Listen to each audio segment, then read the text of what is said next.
Having a deep, resonant voice will completely change the way that people respond to you. It will make you more attractive, a better leader, and people will respond to your ideas better as well. Now, I remember a time back when I was like 10 or 11 years old, ordering pizza over the phone. I was talking to the operator and I was like, yeah, I'll have a medium pizza, meat lovers, extra cheese, whatnot. And he's responding to me, all right? He's like, yes, ma'am. Yes, ma'am.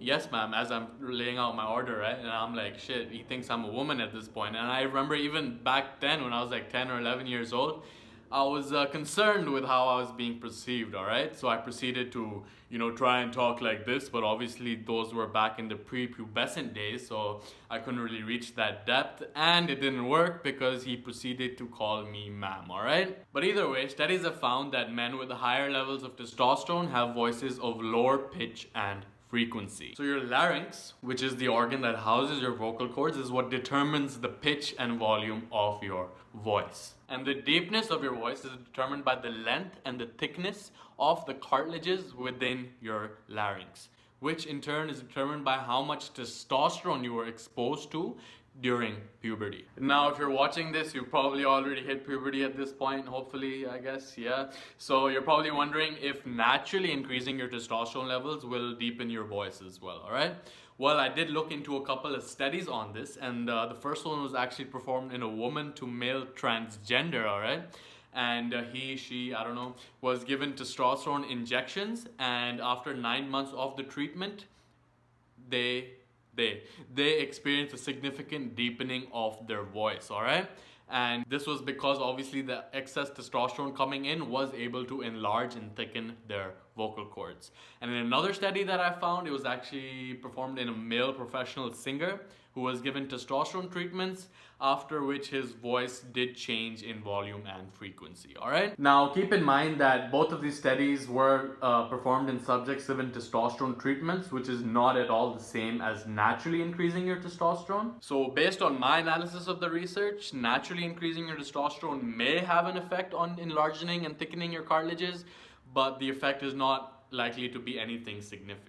That being said, the purpose of this video is to provide you with 4 simple steps that will help your voice reach its natural depth, which in most cases is much deeper than the voice you speak in right now. So before diving into these steps, let's just go over what a good voice is in the first place. Well, there are 3 characteristics that come to mind. Well, first, a quote-unquote good voice should be flexible, all right, and be able to reach a wide number of pitches. The second is that it should have an even resonance so that it's easy on the ears and carries over well so that people actually understand what you're saying. And the third is that it should be filled with expression so that it's captivating and that people actually want to listen to what you want to say. So yeah, these 3 characteristics are what I've been trying to develop myself, all right?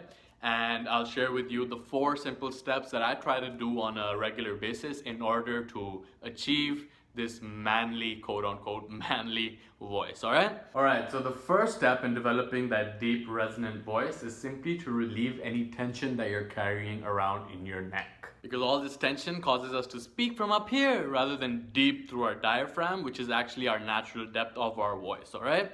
So if you want to relieve all that tension, you just like go from side to side, back to front, just let it go, because what this tension does is holds the voice back from actually resonating through our belly, and it restricts it so that we're speaking like this, like up here.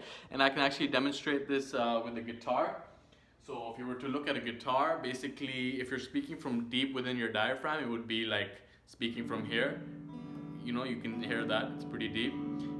And then if you're speaking from your head, it's like up here, I don't know if you can notice through my iPhone camera whether the sound actually carries through, but over here you can tell that the sound is much more resonant and deeper when you play the strings from closer to the diaphragm, aka the body of the guitar. All right, so the second step in reaching that deep resonant voice is to optimize your pitch. So the 2 ways that people get this wrong is the first, as we talked about, they go too high, they talk in their nose, they're too nasally, they're like this, they're kind of nasally, there's a light voice.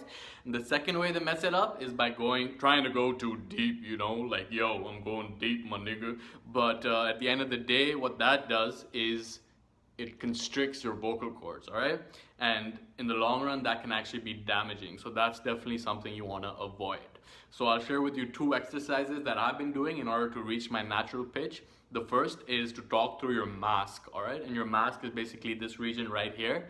And the way you find out if you're actually talking to your mask is just put your hand in front of your face and go, mm-hmm, mm-hmm, mm-hmm.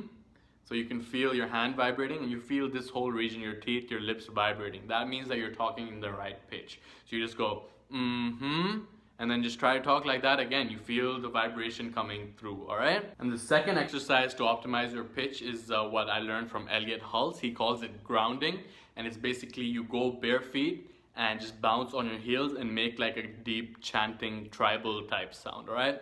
I'll demonstrate it here. It's a bit wacky, but just notice how it changes my voice as well, all right? Just notice this.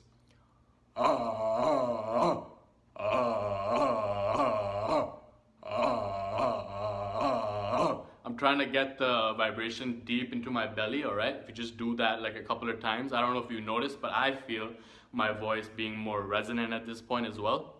So just you bounce on your heels and make a tribal chanting sound, all right? I'll demonstrate like,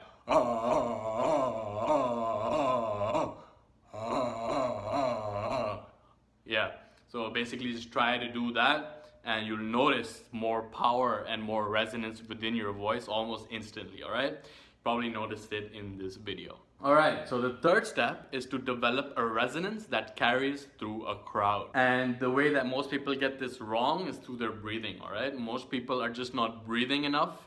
They're not having enough airflow in their body to actually project that resonance, all right? And a quick way to check if you're actually breathing correctly is that if you take a deep breath and you notice your chest and shoulders rising, that means that you are not breathing correctly. You are not breathing through your diaphragm.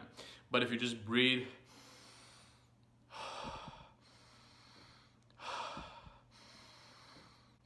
you feel it in your stomach, you know, you have that airflow going through the diaphragm, and that's where it's actually resonating as well. So you feel the air fill up through your lower back and your midsection as well. That relieves the tension there.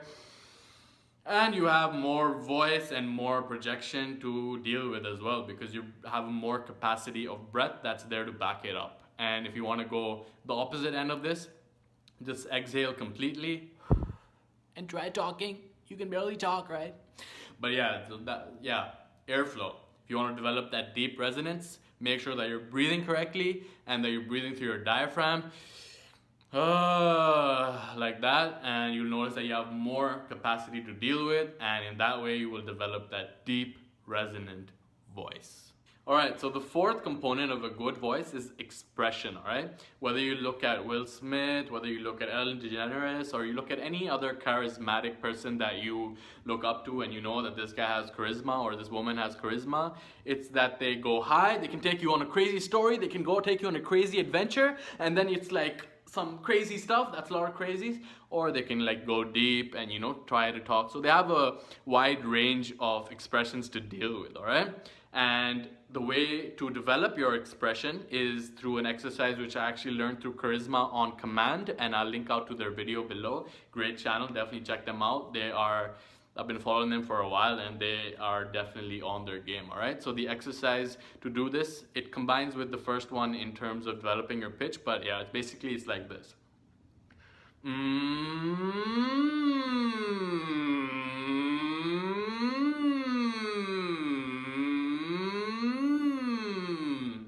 Yeah, so Ben from Charisma on Command basically describes that as doing the reps for your voice, and you'll basically be, if you do this every single day, you'll be able to reach higher highs and lower lows as well, all right? So it'll definitely add more expression to your voice. So yeah, man, those are the 4 exercises that I use to develop a voice that's deeper, more resonant, more flexible, and more expressive. And if you do these exercises every single day, even if it's just like 2-3 minutes a day, it will definitely change the quality of your voice, and it'll be more deeper and more resonant, and people will totally change the way they actually respond to you. All right, and I'll link out to a bunch of resources that I have used in terms of developing my own voice, and this is the journey that we're all on. I mean, I'm not here trying to preach to you how it should be or how it shouldn't be, but at the end of the day, there are a couple of best practices that if you follow through with, will help you become a more grounded and more powerful individual. All right, with all that being said, this has been Saleem from tripleyourt.com, and I'll see you soon.